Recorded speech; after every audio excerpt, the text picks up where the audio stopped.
This idea is so simple, but it makes your chords sound so much better. Let's take a standard progression in C major. So we would go C major, then G major, A minor, F major, and back to C.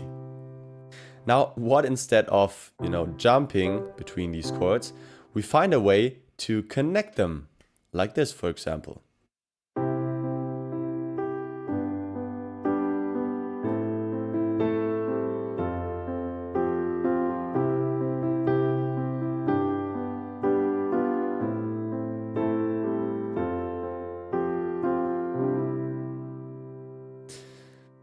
Okay, the principle here is to keep the highest note of the chords next to each other or even the same. We're using chord inversions to achieve this. So if you don't know what inversions are, I have a whole different video on this topic, but just briefly, you take basically the bottom note of the chord and you add it at the top instead of the bottom.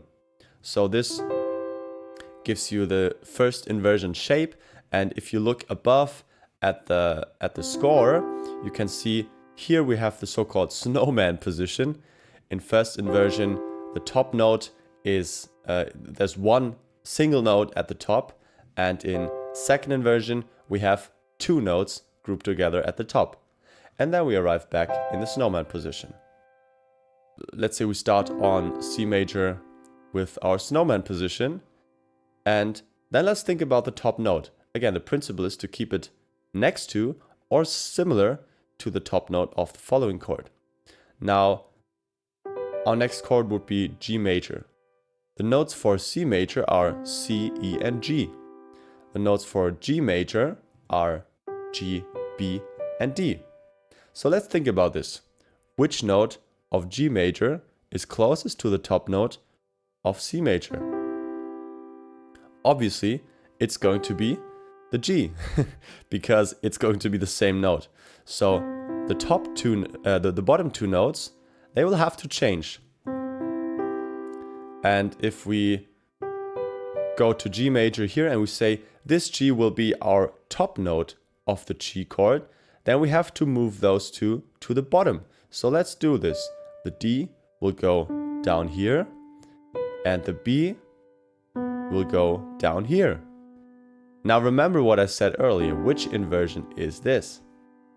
It's first inversion, because we have the one lonely note at the top. So we can come from this G chord down here and then also think up. Now let's play these two chords one after another. First one, C major in snowman position, and then only the bottom two notes move down. G major in first inversion. Okay, a lot of work, but this sounds so much nicer than jumping up here, right? Right? Sounds better. Now what do we do next? Okay, now if you think back to our progression we had in the beginning, we had the A minor in between. So again, for the A minor and the F major, we do have some similar notes. We have the A and the C, which we have in both chords.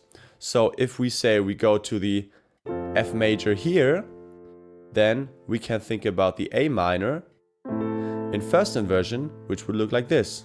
So here we have the A on top, and then for the F, we just switch the middle note, because again, we have two similar notes in F and A minor. And then we would arrive back at C in our snowman position, because we would only move down one step. Okay, let's do this again slowly. C major in snowman position, G major in first inversion, then A minor in first inversion. We just move everything up one step, keep the A the same, F major, and then back down to snowman position, C. Now, another thing you can do is to make the top note a bit louder, and it makes it sound like a lot cooler actually, because it creates the illusion of a melody, even though we're only really playing chords. So let me show you. So instead of this, where every note is kind of the same loudness,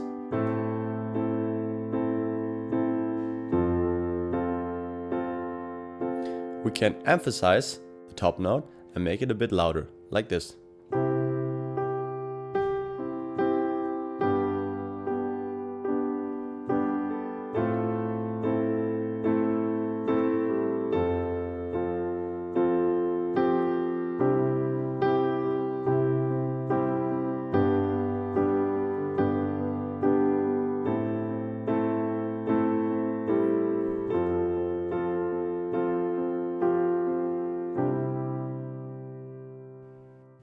And if you really want to streamline your piano journey and get a clear path laid out for you what to learn, I've recently released my first video course, Piano Fundamentals, and you can watch it 100% for free in my community.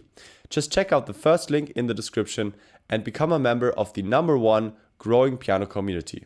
And I'll see you in the next lesson.